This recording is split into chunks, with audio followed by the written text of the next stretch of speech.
Assalamualaikum warahmatullahi wabarakatuh. Innal hamdalillah nahmaduhu wa nasta'inuhu wa nastaghfiruh wa na'udzu billahi min sururi anfusina wa min sayyiati a'malina. Man yahdihillahu fala mudilla lahu wa man yudlil fala hadiya lahu. Wa asyhadu an la ilaha illallah wahdahu la syarika lahu wa asyhadu anna Muhammadan abduhu wa rasuluhu la nabiyya ba'da. Allahumma salli wa sallim wa barik ala Muhammadin sallallahu alaihi wa ala alihi wa ashabihi wa man tabi'ahum bi ihsanin ila yaumiddin, amma ba'd. Puja dan puji syukur kita panjatkan kehadiran Allah Tabaraka wa ta'ala yang telah melimpahkan nikmat kepada kita semua. Pada malam yang berbahagia ini berjumpa kembali di majlis ini untuk mempelajari karya para ulama, khususnya yang berkaitan dengan akidah Islamiyah, yang kita berharap semoga Allah Jalla wa'ala memberikan kita pemahaman yang benar tentang pokok-pokok di dalam agama kita sebagai landasan untuk menegakkan pengabdian kita kepada Allah Jalla wa'ala hingga tibanya kematian atau berakhirnya kehidupan di dunia ini. Semoga Allah memberikan kita nikmat di akhir hidup kita kelak dengan husnul khatimah. Semoga salawat dan salam selalu tetap terlimpah kepada junjungan kita, qudwah dan uswah kita, Muhammad bin Abdullah sallallahu alaihi wa ala alihi wasallam. Demikian pula untuk keluarga dan keturunan beliau, para sahabatnya dan seluruh pengikutnya hingga tibanya hari kiamat. Ikhwatal iman, a'azzakumullah, Bapak Ibu, saudara-saudari yang dirahmati Allah Jalla wa'ala. Malam ini kita akan melanjutkan pembahasan tentang yakni pembatal syahadatain, pembatal dua kalimat syahadat. Diawali dengan pembatal syahadat tauhid, yakni pembatal yang disebabkan karena rusaknya ketauhidan seseorang, khususnya yakni berkaitan dengan tauhid uluhiyah dan rububiyah. Dapat disimpulkan secara spesifik. Yang pertama yakni disebut juga dengan yang membatalkan kalimat la ilaha illallah. Kalau ada makna la ilaha illallah, ada syarat-syarat la ilaha illallah, dan yang ketiga ada pembatal-pembatal la ilaha illallah. Dalam kitab ini disebutkan oleh muallif, beliau menukil yakni pendapat dari Syekh Muhammad bin Abdul Wahab tentang pembatal Islam itu jumlahnya ada 10. Adapun yang pertama kita sudah membahas pada pertemuan sebelumnya. Pembatal pertama yakni asyirku billah, syirik kepada Allah Jalla wa'ala. Kesempatan ini kita akan melanjutkan. Setelah pembatal yang pertama, kita memasuki pembatal kalimat la ilaha illallah. Yang kedua adalah man ja'ala bainahu wa bainallahi wasa'ita, orang yang menjadikan antara dirinya dengan Allah media atau perantara-perantara, yad'uhum, di mana mereka berdoa kepada perantara-perantara itu, meminta kepada mediator-mediator tersebut, wa yas'aluhum, dan juga ya meminta. Tadi berdoa itu lebih umum karena makna menyeru itu bisa jadi dia memanggil, menyeru, atau minimal dia menyebut namanya. Lebih spesifik lagi meminta. Wa yas'aluhum, meminta. Termasuk di dalamnya meminta untuk dikabulkan hajat-hajat mereka, atau meminta supaya dihindarkan dari madarat. Dan yang ketiga, wa yatawakkalu alaihim, dan orang yang bertawakal kepada perantara-perantara tersebut, maka hukumnya di sini kufrun ijma'an, maka dia kafir secara ijma', kesepakatan dari para ulama. Ulama siapa? Ahlus sunnah. Ini pembatal yang kedua. Di dalam kitab Aqidatut Tauhid di sini cuma disebutkan poinnya, tidak dijelaskan ayat-ayat yang mendukung atau yang melandasi poin kedua ini. Tapi insyaallah saya akan kemukakan di dalam tulisan beliau yang lain yang berkaitan dengan pembatal keislaman. Baik. Asy-Syaikh rahimahullah taala dzakara hadza al-mithal li'annahu waqi'un. Beliau menyebutkan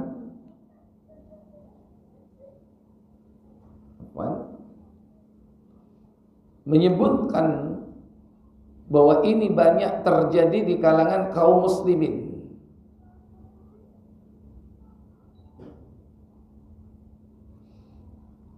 Wa huwa alladhi yaj'alu bainahu wa bainallahi wasa'ita, di mana orang menjadikan antara dirinya dan Allah itu perantara.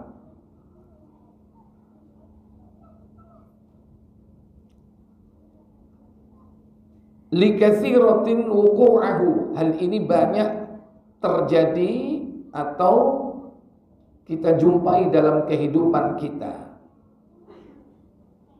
Li'anna hadza yaqa'u mimman yadda'una al-Islam, sehingga bahwa banyak orang yang mengaku sebagai orang Islam, mengklaim dirinya sebagai orang Islam, akan tetapi mereka melakukan praktek ini justru.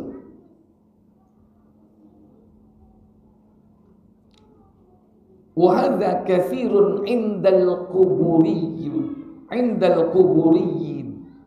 dan terutama hal ini banyak terjadi di kalangan para penyembah kubur. Jadi yang dimaksud banyak terjadi di kalangan kaum muslimin ini, yakni orang-orang muslim atau yang mereka ini taat beragama, melaksanakan peribadatan di dalam Islam, rajin, getol, tapi mereka ini hulu, overdosis, terutama dalam hal menjadikan perantara kuburan-kuburan keramat, kuburan-kuburan yang dianggap dapat mendatangkan berkah. Padahal berkah itu dari mana Bapak Ibu? Dari Allah. Sehingga minimal ada pemahaman bahwa makam-makam orang alim itu mendatangkan keberkahan.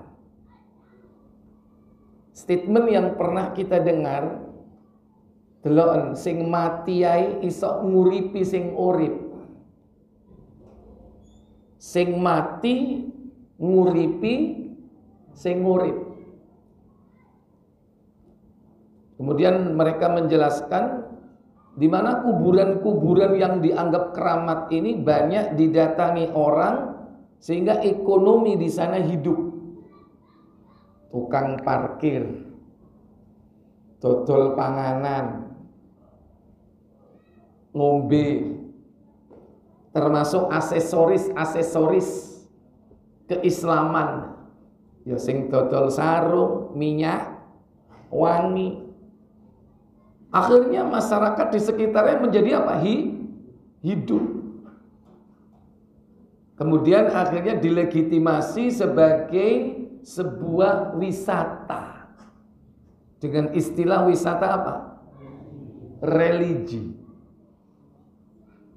Dan itu terangkum dalam statement tadi itu. Sing mati iso nguripi sing urip. Padahal rizki itu dari siapa? Dari Allah. Sehingga ada anggapan yang halus dalam hati seseorang. Iya yo, iki barokah kuburan iki. Mangkane apa panganan lah laris nang kene. Ini yang sering kita dengarkan. Dan ini adalah efek dari apa? Dari pemahaman kuburiyun. Orang yang suka datang ke kuburan yang dianggap keramat, yang bisa dijadikan sebagai wasilah, wasaid, perantara antara dirinya dengan Allah untuk mendekatkan dirinya dengan sedekat-dekatnya. Kalau seandainya mereka tidak ada, ya mungkin statement seperti itu tidak akan pernah muncul. Kalau sekedar hanya berziarah saja, mungkin tidak sehebat ketika orang itu mengkeramatkan kuburannya para wali, atau apapun yang dianggap kuburan itu adalah kuburan orang-orang yang punya karomah. Bisa jadi juga kuburannya para nabi dan para rasul yang dijadikan seperti itu.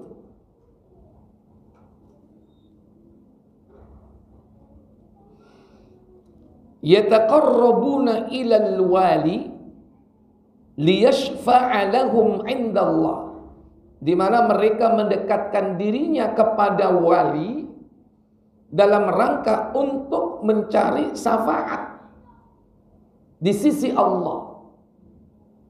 Kalau kita belajar syafaat, ada syafaat fid dunya dan juga syafaat fil akhirah. Secara umum syafaat ada yang positif, ada yang negatif. Syafaat yang positif dalam urusan duniawiyah seperti bapak tolong menolong. Dalam urusan muamalah itu termasuk kategori syafaat. Tapi ada syafaat yang diharapkan, yakni pertolongan itu dalam kehidupan akhirat atau sebelumnya, yaitu alamul barzakh. Ketika bapak sholat jenazah mendoakan ahli kubur, itu berarti meminta syafaat dari Allah untuk orang itu. Itu istilahnya juga meminta syafaat. Meminta kepada Allah pertolongan untuk siapa? Untuk orang yang mati. Ketika bapak mengucapkan Allahumma gfir lahu warhamhu wa'afihi wa'fu anhu, itu bentuk syafaat. Dan syafaat itu akan diterima oleh Allah apabila Allah mengizinkan. Baik orang yang dimintai syafaat, dimintakan syafaat, atau orang yang meminta syafaat kepada Allah, dua-duanya harus apa? Mendapatkan izin dari Allah Jalla wa'ala. Nah, ini termasuk di antara perkara-perkara yang ada di dalam Islam sebagai sebuah cara untuk mendapatkan pertolongan, yaitu melalui orang lain. Di samping nanti syafaat itu dari amal soleh kita sendiri ada. Kata Nabi, Iqra'ul Qur'an fa innahu ya'ti yaumal qiyamah syafi'an li ashabi. Bacalah olehmu Al-Quran karena dia kelak datang di hari kiamat memberikan apa? Syafaat. Itu contoh syafaat dari mana? Dari Al-Quran yang kita baca. Berarti dari amal soleh kita. Ada kalanya dari amal soleh, ada kalanya dari orang lain. Nah, syafaat yang dimaksud penjelasan tentang poin kedua, menjadikan antara dirinya dengan Allah, yakni perantara, di mana perantara ini diharapkan nanti mampu memberikan apa? Syafaat. Tujuannya itu. Tapi caranya salah.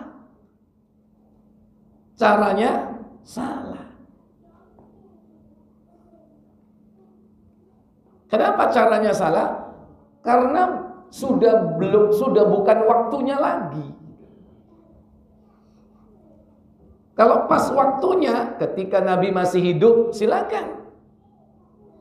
Atau ketika seorang yang alim, orang yang bertakwa kepada Allah, kita minta tolong saat dia masih hidup, boleh nggak minta syafaat? Boleh. Tapi ketika sudah mati, salah menerapkannya, salah mengamalkannya, dan ini yang dimaksud di sini. Kalau ketika masih hidup, silakan.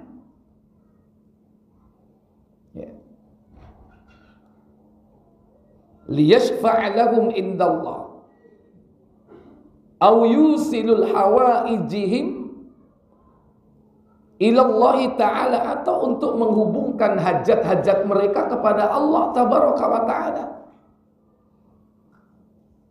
Biza'mihim, dengan anggapan mereka, hadza ittikhadul wasaila min dunillahi ta'ala. Mereka beranggapan inilah cara mengambil perantara di sisi Allah dengan meminta kepada kuburan orang-orang yang mati, kuburan orang-orang yang sudah mati, walaupun dia adalah orang-orang yang mulia di sisi Allah, mungkin para aulia, mungkin juga para nabi, demikian pula para rasul. Bahkan ada yang yatbahu lahum, mereka berkurban, menyembelih di dekat makam-makam mereka. Demikian pula bernadar, bahkan wa yastaghitsu bihim, mereka beristighosah. Beristighosah ini meminta pertolongan dalam kondisi gawat, dalam kondisi genting. Kalau dalam situasi normal itu isti'anah. Idza sta'anta fasta'in billah. Jika kau meminta pertolongan, mintalah tolong kepada Allah. Itu dalam kondisi normal. Tapi dalam kondisi genting, dalam kondisi kepepet, itulah istighosah.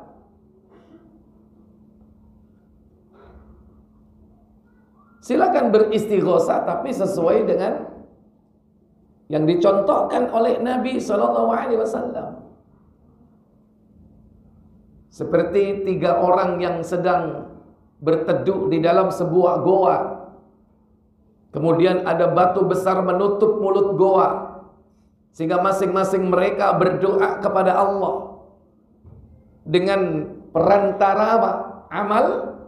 Amal soleh yang pernah dia lakukan. Nah, itu cara beristighotsah. Nah, itu cara bertawassul yang benar seperti itu. At-tawassulu bil amalis soleh. Dia bertawassul melalui perantara amal soleh yang dulu pernah dia lakukan. Dan itu termasuk minta tolong dalam kondisi genting. Masih ingat cerita itu? Yang pertama, yaitu seorang lelaki yang sangat berbakti kepada siapa? Kepada ibu bapaknya. Sehingga dia memprioritaskan ibu bapaknya sebelum yang lain. Bahkan sebelum anak dan istrinya. Pertama kali yang diberi minum susu siapa? Ibu dan bapaknya. Sekalipun anaknya menangis minta susu. Enggak. Kenapa? Orang tua nomor satu. Daripada apa? Daripada anak dan istri. Akhirnya dikabulkan permintaannya. Nah, ini contoh istighotsah. Mengambil perantara. Dengan apa? Melalui amal soleh. Yang itu termasuk kategori apa? Istighotsah, minta pertolongan kepada Allah.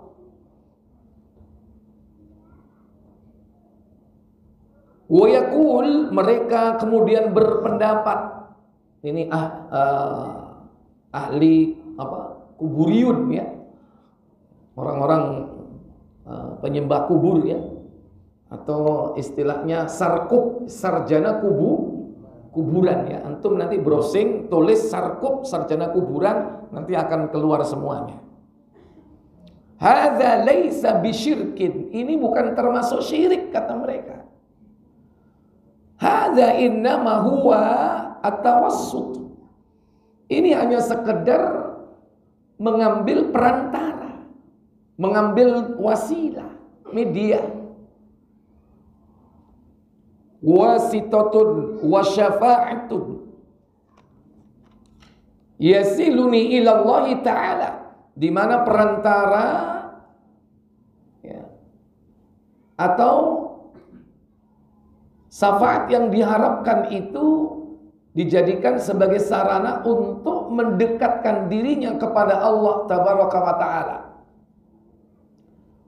Mereka mengatakan hadza rajulun salihun lahu makanatun indallah. Ini adalah orang saleh yang memiliki kedudukan yang tinggi di hadapan Allah.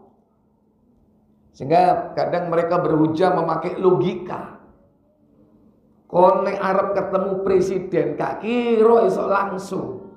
Mesti melalui perantara ajudan. Makanya dekati ajudannya dulu, baru nanti bisa ketemu sama presiden. Analogi yang dipakai analogi seperti ini.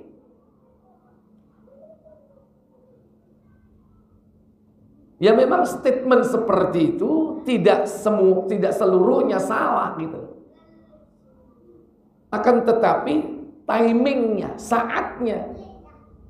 Ketika kau mendekat kepada Allah melalui orang-orang saleh, bahkan para nabi dan para rasul, tapi yang sudah mati, itu sudah salah. Dengan cara apa? Meminta melalui nabi.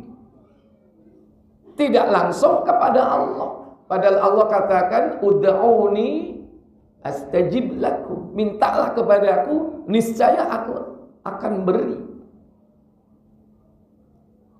Nggak perlu pakai perantara. Yaitu orang-orang yang tidak akan mampu memberikan pertolongan karena sudah mati. Tidak akan bisa meminta kepada Allah. Idza mata banu adama in qata'a amaluhu. Apabila mati anak cucu Adam akan putus amalnya. Termasuk beramal di sini apa? Yaitu meminta kepada Allah Jalla wa Ala. Nggak akan bisa. Karena sudah putus amalnya. kecuali memang ada dalil-dalil yang menyebutkan hal itu. Tentu hujah itu akan sampai kepada kita, tapi kenyataannya mana dalil yang melandasi amalan mereka bahwa mereka bisa minta kepada Allah dalam saat kondisi mereka sudah mati. Kalau Nabi kita Muhammad sallallahu alaihi wasallam setiap kali ada orang yang mengucapkan salawat kepada beliau, Allah kembalikan ruhnya dan beliau membalas salam dan salawat itu karena memang ada dalil. Sementara tidak berhenti orang mengucapkan salam dan salawat kepada beliau karena ada dalil. Tapi selain dari itu tidak ada penjelasan dan dalil bahwa Nabi sedang memintakan sesuatu kepada Allah atas hajat-hajat orang yang hidup saat ini. Nggak ada. Jangankan saat ini, tatkala para sahabat dalam kondisi bertikai, terjadi perang Siffin, terjadi perang Jamal, ya, bukankah itu fitnah besar yang terjadi pada umat Rasul? Apakah ada di kalangan sahabat yang mengadu kepada Rasul, "Ya Rasulullah, aghisna, tolong kami." Dan itu dilakukan di hadapan kuburan beliau. Ada nggak dalam sejarah? Nggak ada catatan sejarah. Para sahabat sepeninggal wafat beliau, tidak ada yang datang ke kubur Nabi untuk meminta pertolongan, tidak ada. Kalau masih hidup mungkin, tapi kalau sudah mati, sudah bukan waktunya. Ini Nabi, Rasul apalagi bukan Nabi, bukan Rasul. Kadang-kadang kuburan ini gak jelas. Wingi gak ono moro-moro muncul, tiba-tiba kuburan ini jarang. Kadang seperti itu. Walaupun itu kudanya orang yang alim, ya. Ini yang banyak terjadi. Kenapa? Karena sikap hulu berlebih-lebihan di dalam agama, sehingga dia disimpangkan oleh syaitan. Maka Al-Quran dan As-Sunnah merupakan batasan-batasan yang membatasi wilayah kapan kita boleh bertawassul dan dalam hal apa saja kita bertawassul, dan kapan kita tidak boleh bertawassul dan dalam hal apa saja. Tentu sudah dirinci oleh para ulama berdasarkan sejarah perjalanan Nabi dan para sahabat radhiyallahu taala anhum jami'an.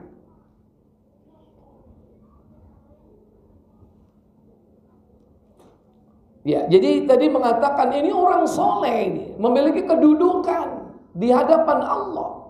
Wa ana ataqarrabu ilaihi min ajli ayyuqarribani ilallahi, dan aku akan mendekatkan diri kepada Allah.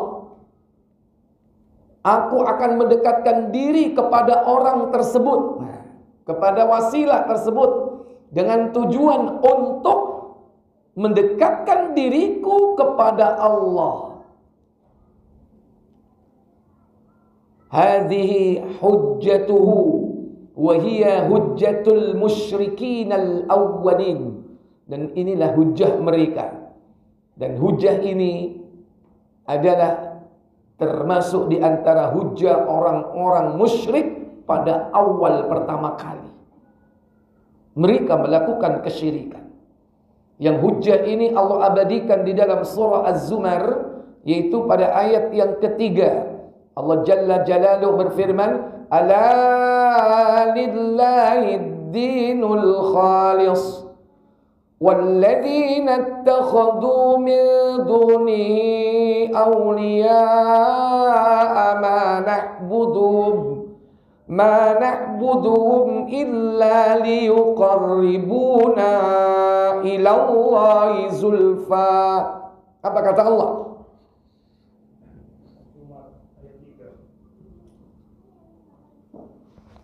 Ingatlah Hanya kepunyaan Allah lah agama yang bersih dari syirik. Dan orang-orang yang mengambil pelindung selain Allah berkata, kami tidak menyembah mereka, melainkan supaya mereka mendekatkan kami kepada Allah dengan sedekat-dekatnya. Iya. Jadi ayat ini menegaskan statement yang dilakukan atau diucapkan oleh orang-orang musyrik dari zaman ke zaman tidak keluar dari statement ini. Cuman nanti hanya sedikit modusnya yang berubah. Tapi inti dari statementnya tidak keluar dari apa yang Allah telah abadikan dalam ayat ini. Ingatlah bahwa agama Allah, milik Allah lah agama yang khalis, yang murni, yang bersih, bebas dari syirik. Dan orang-orang yang mengambil perantara antara dirinya dengan Allah, mereka mengatakan, ma na'buduhum, kami tidak menyembah mereka, illa, melainkan kami sekedar menjadikan mereka sebagai apa? Perantara, liyuqarribuna, untuk mendekatkan diri kami ilallah, kepada Allah, zulfa, sedekat-dekatnya. Ini statement mereka. Yaqulun, mereka mengatakan, ma ja'alnahum syuraka'a lillah, tidaklah kami menjadikan mereka sebagai sekutu selain Allah, walakin ja'alnahum wasaita yuqarribunana, dan kami melainkan menjadikan mereka sebagai perantara untuk mendekatkan diri kami kepada Allah. Wallahu sammahu syirkan, akan tetapi Allah menamakan mereka, yakni perbuatannya adalah syirik. Allah menyebut perbuatan mereka ini syirik. Sebagaimana firman Allah Ta'ala di dalam surah Yunus 10 ayat 18. Allah katakan, wa ya'buduna min dunillahi ma la yadurruhum wa la yanfa'uhum wa yaquluna haula'i syufa'auna indallah.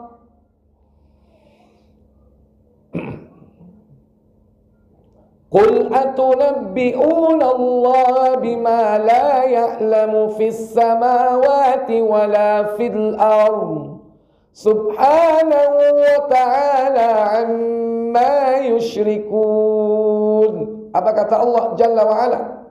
Dan mereka menyembah selain daripada Allah apa yang tidak dapat mendatangkan kemudaratan kepada mereka dan tidak pula kemanfaatan, dan mereka berkata, mereka itu adalah pemberi syafaat kepada kami di sisi Allah. Katakanlah, apakah kamu mengabarkan kepada Allah apa yang tidak diketahuinya, baik di langit dan tidak pula di bumi? Maha suci Allah dan maha tinggi, dan apa yang mereka persekutukan itu. Ya. Kata Allah, wa ya'buduna min dunillah, mereka mengabdi kepada selain Allah, yang dijadikan sebagai sarana perantara itu, ma la yadurruhum wa la yanfa'uhum, yang tidak dapat mendatangkan madarat juga tidak dapat mendatangkan manfaat. Bahkan mereka wa yaqulun, mengatakan, haula'i syufa'auna, mereka semua itu adalah para penolong-penolong kami indallah, di sisi Allah. Mereka meyakini itu sejak di dunia ini bisa menolong. Makanya kadang mereka juga merasa bahwa perubahan-perubahan nasib yang dialami itu karena hasil dari perbuatan mereka. Alhamdulillah sak ceke aku rajin ziarah, jaluk nang basangkil, rezekiku tambah lancar. Itu kan anggapan mereka. Padahal sebetulnya lancarnya rizki, meningkatnya ekonomi, daya beli, atau naiknya pangkat dan kedudukan itu sekedar ujian dari Allah. Kalau dalam bahasa kita itu istidraj.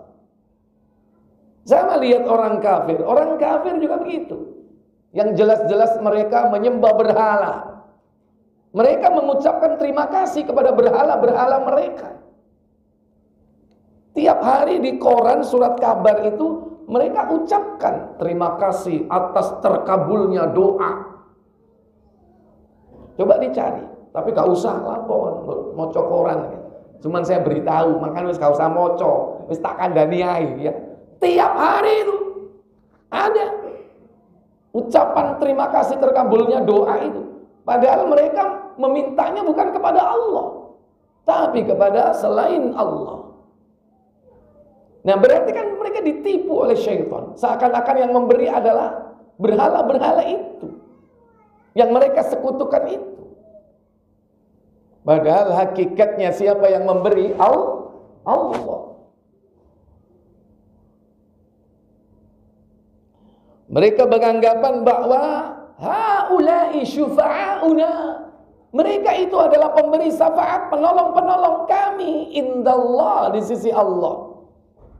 Dibantah oleh Allah. Qul atunabbi'una Allah. Katakan, apakah kau mengabarkan kepada Allah bima la ya'lamu fis samawati wala fil ard, yakni tentang sesuatu yang kau sendiri tidak mengerti, mengetahui apa yang ada di langit dan apa yang ada di bumi. Subhanahu wa ta'ala amma yusyrikun. Maha suci Allah yang maha tinggi dari apa yang telah mereka persekutukan. Fasammahu syirkan. Allah menyebutnya sebagai bentuk kesyirikan. Ma'a'annahum yusammunahu tasyaffu'an. Karena mereka menganggap bahwasannya yang telah mereka jadikan sebagai perantara dianggap sebagai adalah pemberi syafaat. Hadza huwal waqi'. Ini banyak terjadi dalam kehidupan kita. Anna katsiran mimman yad'una al-islam wa ma yaf'alunahu ma'al quburil an, bahwa sebagian besar dari mereka yang mengaku mengklaim dirinya seorang muslim, tetapi mereka melakukan yakni perbuatan peribadatan kepada kubur tersebut. Yattakhidunahu wasa'ita bainahum wa bainallah. Mereka telah menjadikan perantara yakni antara diri mereka dengan Allah tabaraka wa taala. Wa hadhihi al-mas'alah khafiyat ala katsirin hatta min talabil ilm. Dan ini merupakan permasalahan yang samar ya. Kadang-kadang halus, hingga mereka yang terjatuh dalam perkara ini yakni di kalangan para tulab, para penuntut ilmu. Karena saking halusnya mereka banyak yang mengklaim dirinya sebagai talibul ilm. Mereka datang ke kubur-kubur para wali untuk meminta sesuatu. Wa hunaka ulama yudafi'una an haula. Bahkan dalam hal ini para ulama pun banyak yang melakukan perbuatan seperti ini. Wa yaqulun, dan bahkan mereka mengatakan hadza laisa bisyirkin. Ini bukan perbuatan syirik. Asyirku menurut mereka syirik itu adalah ibadatul asnam, yaitu menyembah patung. Ini hujah mereka. Mereka menganggap bahwa kesyirikan itu yang nyembah patung gitu. Ono patung apa? Joko Dolok, disembah. Ada lagi patung apa? Gajah modo. Wis disembah kan? Ya bisa jadi suatu saat ya. Suatu saat. Nah itu yang dianggap syirik itu menyembah patung gitu. Sementara kan sekarang kan orang-orang Islam kan nggak ada yang nyembah patung. Ada nggak? Orang Islam di Indonesia yang nyembah patung? Nggak ada. Dipikir kesyirikan sudah selesai. Padahal apa bedanya menyembah patung dengan menyembah kuburan? Sekalipun yang dimintai, yang diibadahi di situ bukan kuburan bentuk fisiknya, tapi para penghuninya. Nggak ada bedanya, cuman modusnya aja yang berbeda. Karena hakikat makna syirik itu bukan sekedar menyembah patung. Wa haula'i ma ya'buduna asnaman. Syirik itu mereka yang menyembah patung. Ya subhanallah, kata Syekh, Maha suci Allah. Ibadatul asnam naw'un min anwa'is syirik. Menyembah patung itu salah satu jenis di antara perbuatan syirik. Tapi bukan satu-satunya. Itu hanya salah berapa? Salah satu. Padahal masih banyak yang lain nggak? Masih. Asyirku, kata Syekh, dan kesyirikan itu adalah huwa ibadatu ghairillah. Yang dimaksud syirik itu beribadah kepada selain Allah. Termasuk patung. Hanya salah satu saja. Sawa'un, sama saja, karena sonaman, apakah itu patung, au syajaron, ataukah pohon. Biasanya nang Jawa ini pohon apa Pak? Pohon beringin. Ya, sama. Walaupun sekarang nggak ada orang Islam menyembah apa? Pohon. Tapi bisa jadi menyembah itu nggak harus bersujud. Bisa jadi menyembah itu apa? Menggantungkan senjata-senjata supaya senjatanya bertuah. Habis perang, supaya senjataku ki mandi, menebas banyak musuh, maka diperlukan tempat untuk menggantung senjata. Yang pohon itu adalah pohon keramat. Itulah Dzatu Anwat. Yang orang-orang muslim dulu minta supaya apa? Dibuatkan Dzatu Anwat, pohon, seperti orang-orang musyrik menggantungkan senjata-senjata mereka supaya senjatanya apa? Jos, wis ngono ae. Pokoknya sip senjatanya. Kan itu. Itu termasuk ibadah atau bukan itu? Ibadah. Ya.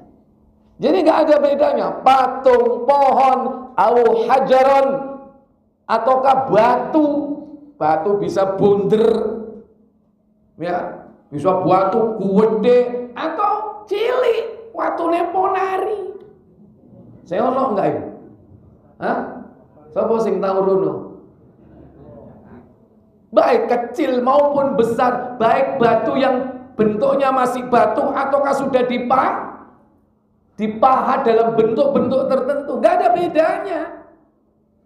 Au qabron, au waliyan, baik itu kuburan ataukah wali yang di dalam kuburan itu, au malakan minal malaikati, atau malak di antara para malaikat, au waliyan minal auliya, ataukah dia wali di kalangan para aulia, au salihan minas salihin, ataukah orang saleh di antara orang-orang yang saleh.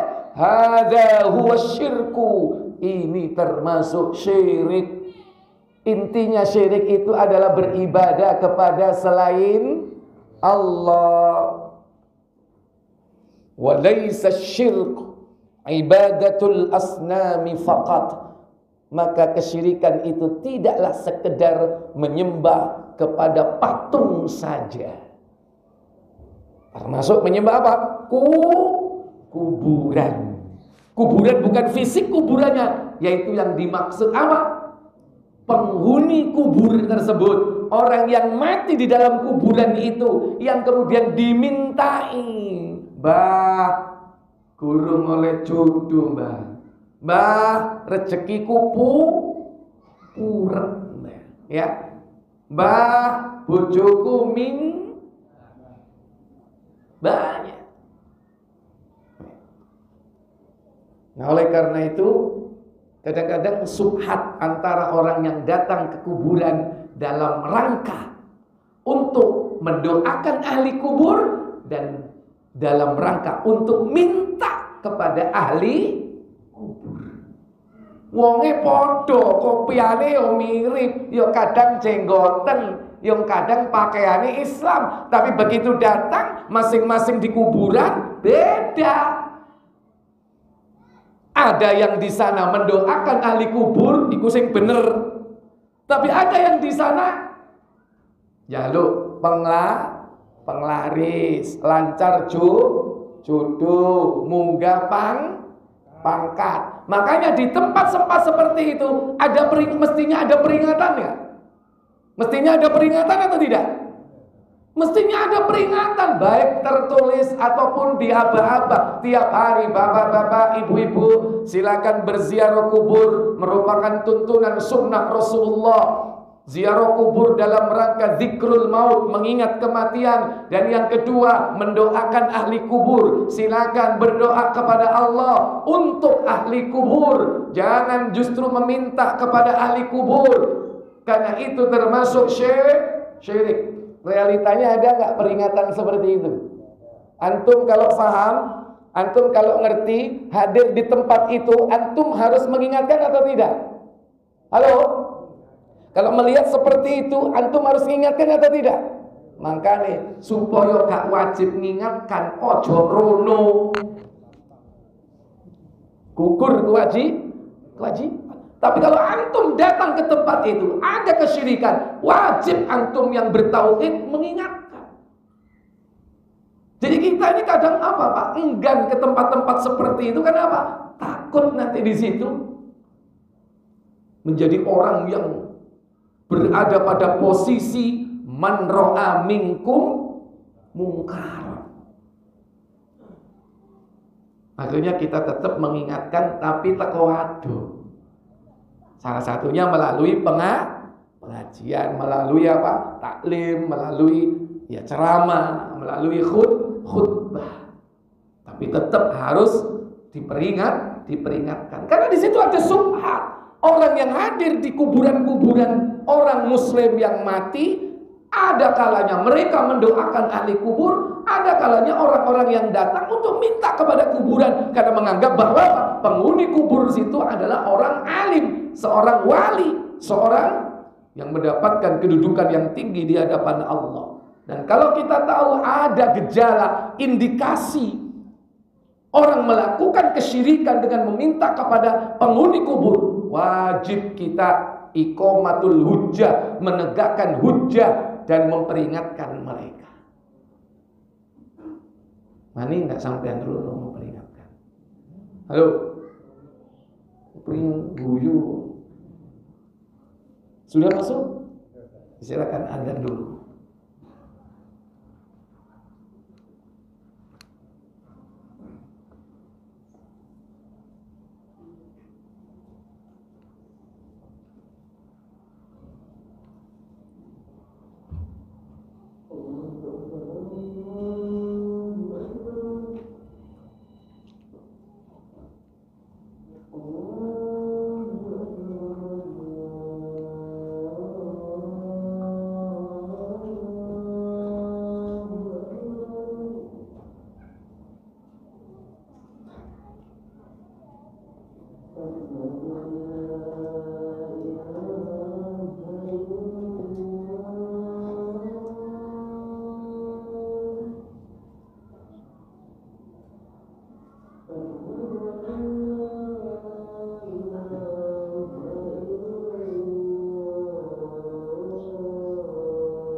Baik, Bapak Ibu, saudara-saudari sekalian yang dirahmati Allah Tabaraka wa Ta'ala. Kemudian pembatal keislaman selanjutnya yang ketiga, man lam yukaffiril musyrikina, orang yang tidak mengkafirkan orang musyrik, au syakka fi kufrihim, atau dia ragu kepada kekufuran mereka, padahal jelas-jelas mereka kafir, karena mereka adalah termasuk orang-orang musyrik, tapi ragu, dia kan juga manusia, dia kan juga mendapatkan kitab, dia juga mendapatkan kitab Taurat, dia juga mendapatkan kitab samawi dari langit. Tapi ketika dia jelas-jelas melakukan kekufuran, kesyirikan, tapi kita ragu-ragu mengatakan bahwa mereka kafir atau musyrik. Kan tujuannya sama. Mana? Surga. Orang menuju ke surga kan jalannya bisa beda-beda.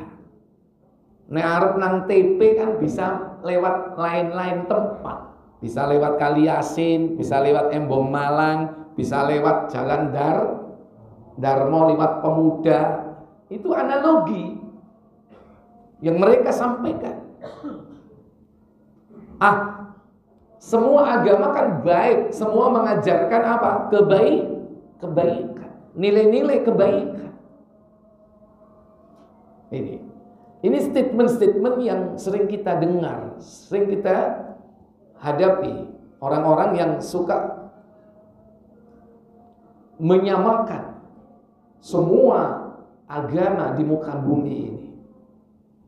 Padahal seorang muslim itu tegas ya, kalau beriman kepada Al-Quran, Al-Quran sendiri mengatakan innad dina indallahil Islam. Agama yang benar diridhoi di sisi Allah adalah Islam. Dan inti dari Islam itu apa? Tauhid, menyembah, mengabdi hanya kepada Allah. Ketika kita melihat ada orang yang menduakan, menigakan, mengempatkan Allah, artinya menyekutukan Allah, itu sudah jelas-jelas kekafirannya. Dia menyembah Allah, tapi juga menyembah syaitan, menyembah jin.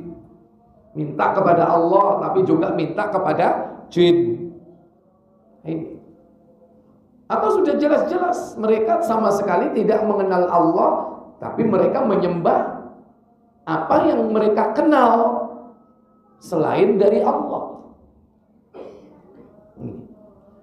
Jadi kalau kita tidak mengkafirkan mereka, atau ragu-ragu kepada kekafiran mereka, atau yang ketiga, au sahhaha madhhabahum, atau membenarkan madhab mereka, jalan hidup mereka melakukan kesyirikan itu dibenarkan, kufrun, maka orang itu telah kufur. Wa hadhil mas'alah khatiratun jiddan. Ini merupakan masalah yang sangat berbahaya sekali di dalam Islam. yaqa'u fiha katsirun minal muntasibina lil Islam. Dan hal ini banyak terjadi di kalangan yakni orang-orang yang memiliki pikiran atau pemikiran liberal, menganggap bahwa semua agama sama. Yaitu tadi tujuannya sama, caranya yang berbeda, sama aja. Semuanya mengajarkan apa? Kebaikan. Ono tak agama kongkon nyolong? Kan nggak ada. Semuanya mengajarkan baik. Ini diantara subhat yang ditebarkan oleh mereka.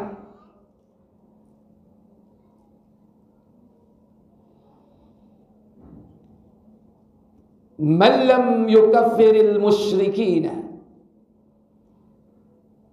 maka mereka tidak mengkafirkan orang-orang musyrik yang menyekutukan Allah, menyembah, mengabdi kepada selain Allah. Yaqul, di mana mereka mengatakan ana walhamdulillah ma indi syirk. Aku alhamdulillah tidak memiliki perbuatan atau tidak pernah melakukan kesyirikan. Wala asyraktu billah, dan aku tidak pernah menyekutukan Allah. Walakin, akan tetapi, wala akfaruhum, mereka tidak mengkafirkan orang-orang yang menyekutukan Allah. Orang-orang musyrik tidak dikafirkan. Naqulu lahu, maka kata muallif, kata Syekh Fauzan bin Al-Fauzan, maka kami katakan kepada mereka, anta ma arafad dinu, kamu tidak tahu tentang agama ini. Bahwasannya agama ini yajibu an tukaffira man kafarahullah. Bahwa agama ini wajib mengkafirkan orang yang dikafirkan oleh Allah. Jadi kita ini harus mengkafirkan yang dikafirkan oleh siapa? Allah. Allah sendiri pernah mengatakan, laqad kafarul ladzina qalu innallaha tsalitsu tsalatsa. Contoh ini ya. Allah katakan, sungguh telah kafirlah orang yang mengatakan bahwa Allah terdiri dari tiga bagian. Siapa yang mengatakan Allah tiga bagian? Nah, antum masih mengatakan bahwa mereka itu benar. Berarti tidak mengkafirkan. Padahal Allah mengkafirkan. Tapi antum tidak mau mengkafirkan. Hati-hati. Karena ini banyak sekali terjadi di kalangan kaum muslimin karena sudah terpengaruh oleh faham liberal.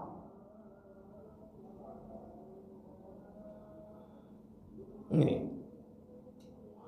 Wa tatabarra'a minhu kama tabarra'a Ibrahim min abih wa qaumihi, dan dianjurkan kita untuk berlepas diri dari mereka sebagaimana Nabi Ibrahim berlepas diri dari bapaknya yang melakukan perbuatan syirik dan juga kaumnya yang juga melakukan kesyirikan. Apa yang mereka sembah? Bintang. Mereka menyembah bintang yang bintangnya jumlahnya 7, diwujudkan dalam bentuk apa? Patung. Simbol-simbol dari dewa yang ada di langit, yaitu bintang itu, dibuatlah simbol-simbol yang mereka sembah. Dibuatlah patung.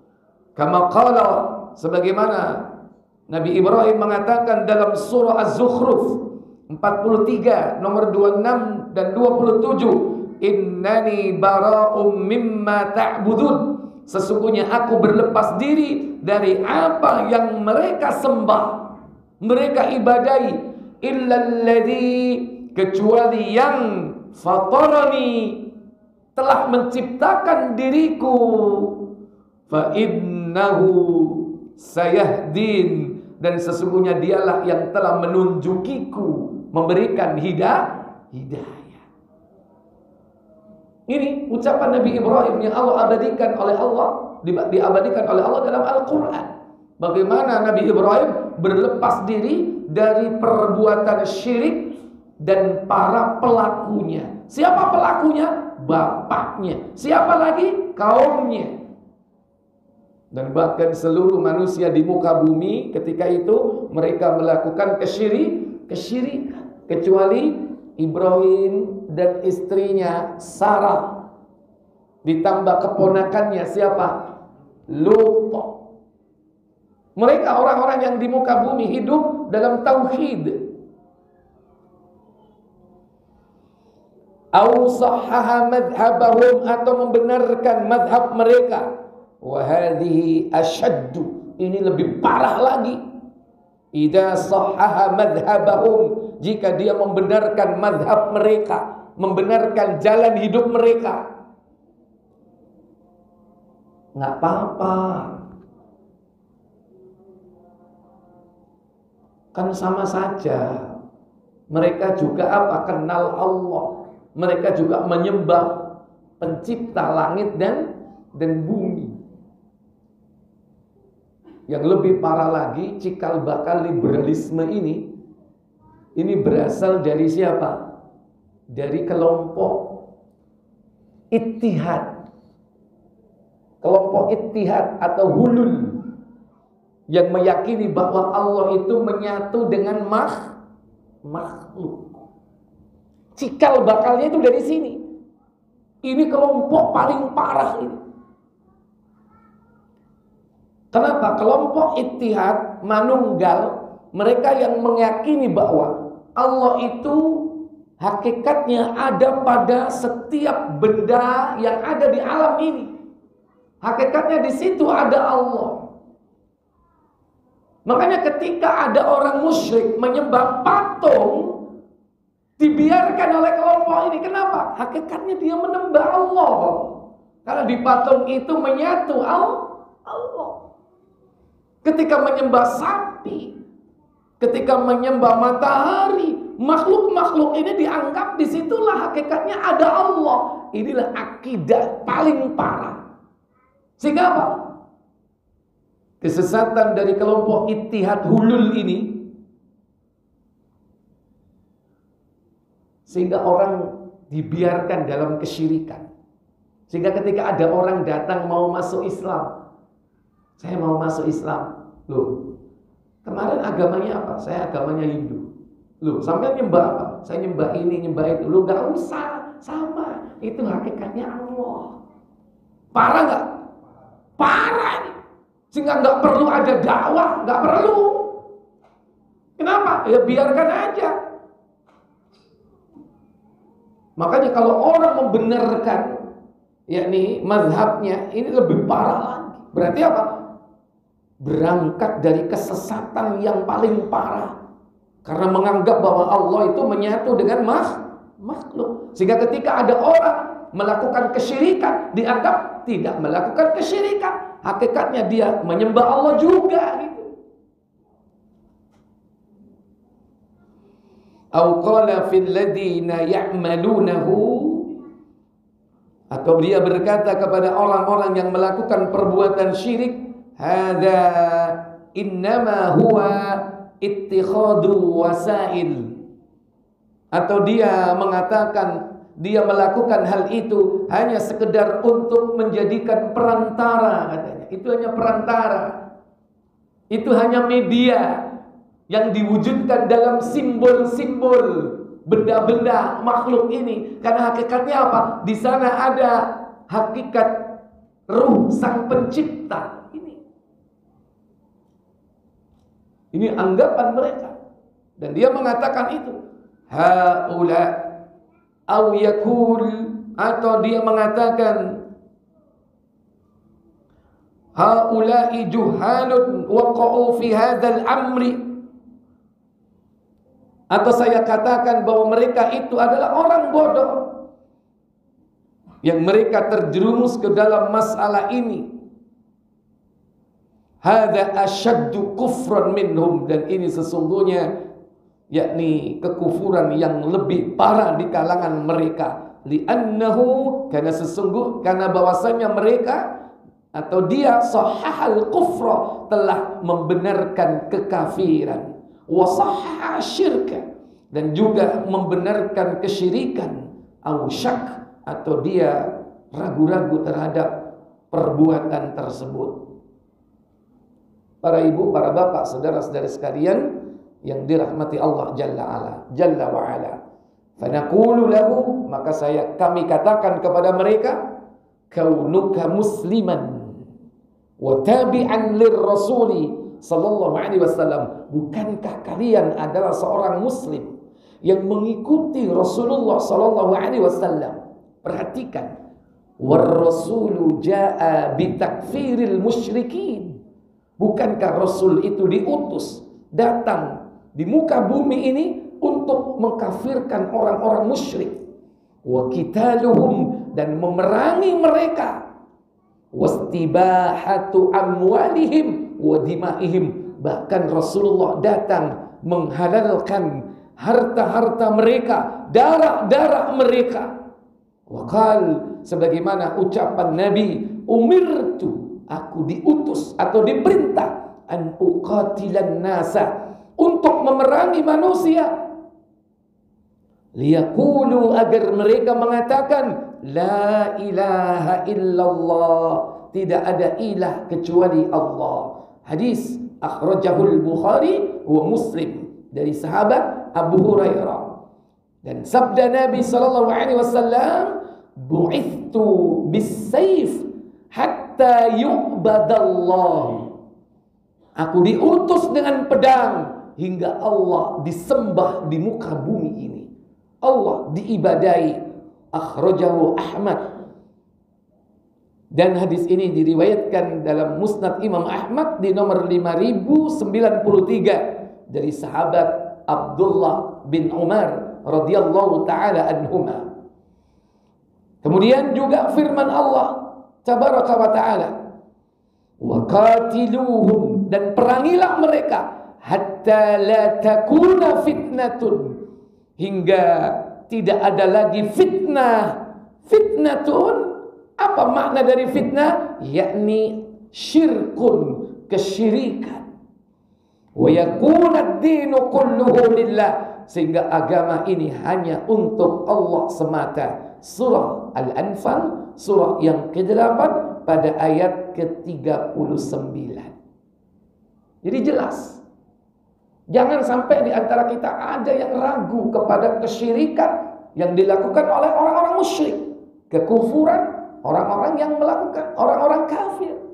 Kalau sudah tegas Allah mengkafirkan, Allah juga menganggap bahwa mereka telah berbuat syirik, maka kita mengikuti apa yang diucapkan Allah, dan kita mengikuti apa yang diucapkan oleh Nabi sallallahu alaihi wasallam. Dan bagaimana juga kita ittiba, bukan hanya kepada ucapan, tapi juga kepada sikap dan perilaku beliau sallallahu alaihi wasallam. Wallahu a'lam. Baik, untuk yang akan datang kita akan melanjutkan, yakni pembatal keislaman yang keempat. Wallahu a'lam. Baiklah Bapak Ibu saudara sekalian, sebelum saya tutup seperti biasa saya berikan kesempatan untuk tanya jawab. Silakan.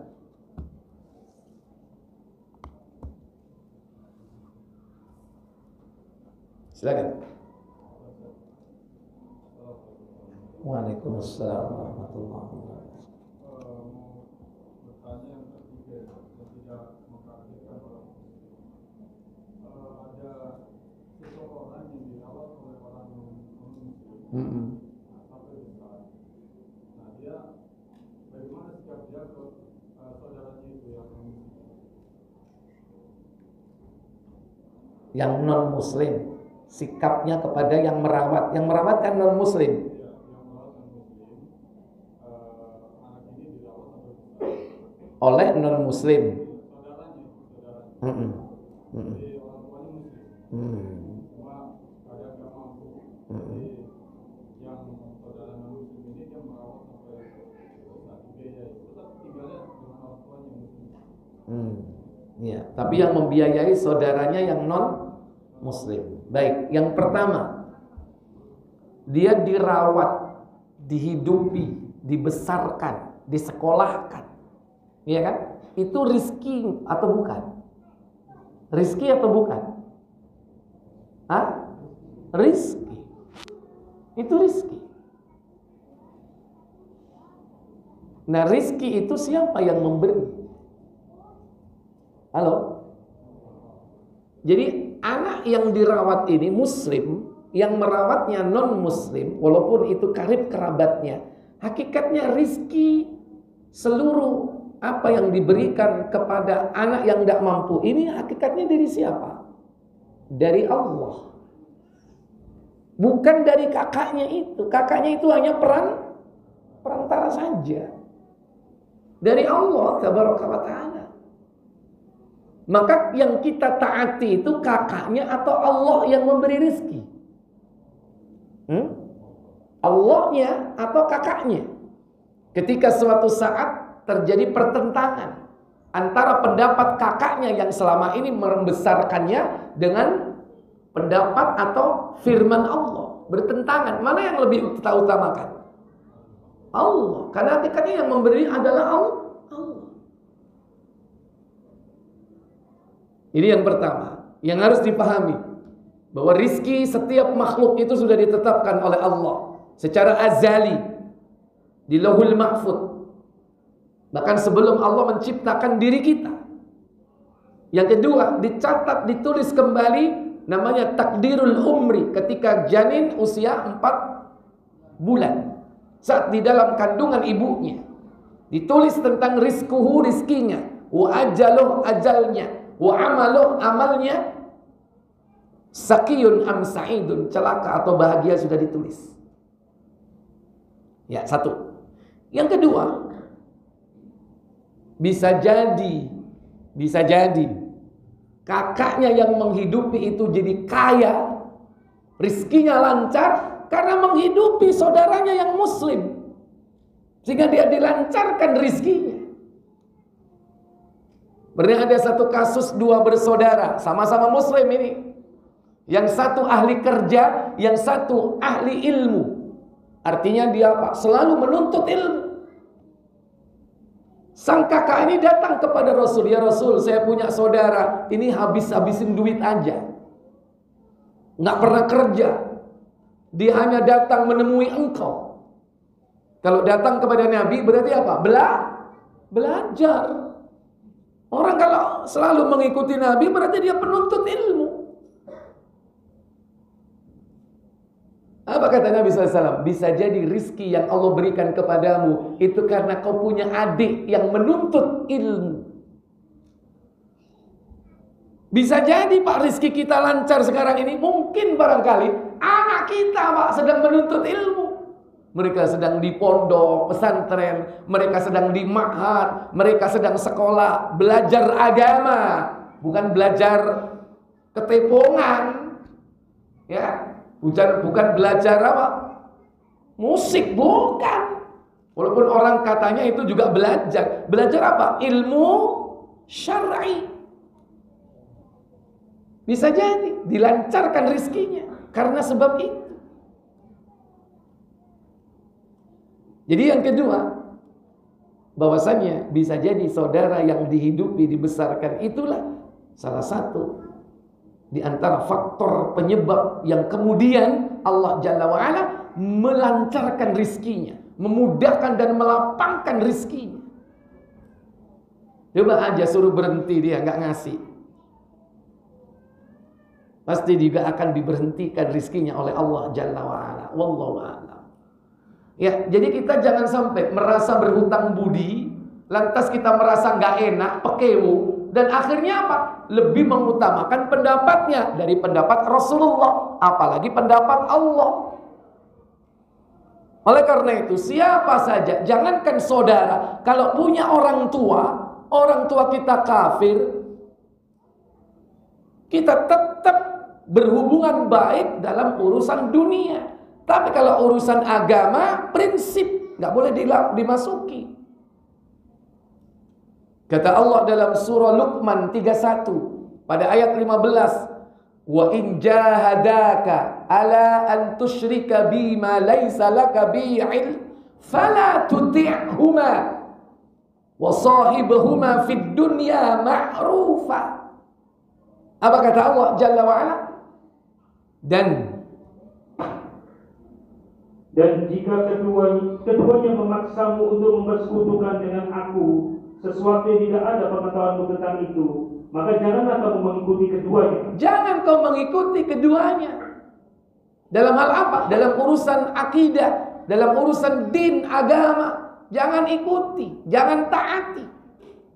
Tetapi dalam urusan selain itu, terutama dalam urusan-urusan duniawiyah, apa kata Allah?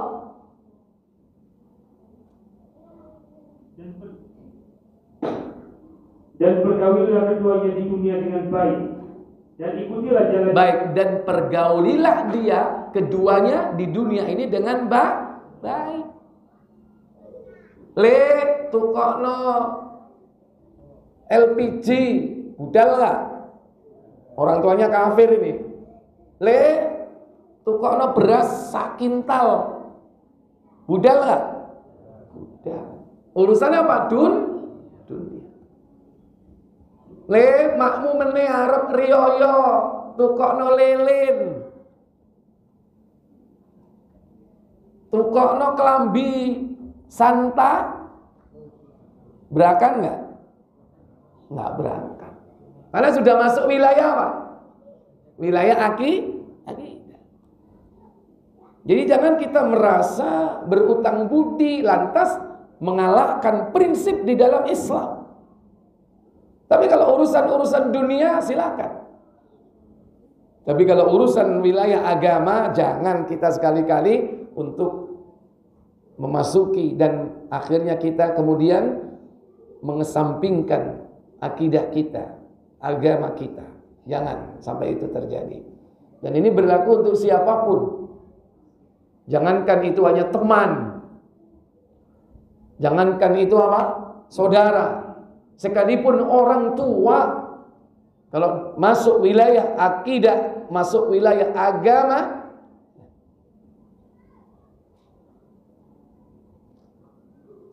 nah ini besok nanti disuruh bawa syarat, suruh beli ayam cemani. Katanya nanti buat syarat kalau pengen laris dagangan. Berangkat nggak? Sampean disuruh beli ayam cemani. Halo? Boleh mengatakan tidak, bukan boleh, harus mengatakan tidak untuk masalah seperti itu. Tapi kalau dalam urusan duniawi, nah tolong capek nih bapakmu, pijitin, pijet nggak? Pijet, urusan dunia. Ya, 2 jam, 3 jam, sakuatmu gak apa-apa. Wallahu a'lam. Baik. Tadi ada yang ngacem, tadi satu lagi sama. Oh nggak ada. Baik, saya pikir cukup. Kalau begitu kita tutup kafarat majelis. Subhanakallahumma wa bihamdik asyhadu an la ilaha illa anta astaghfiruka wa atubu ilaik. Wassalamualaikum warahmatullahi wabarakatuh.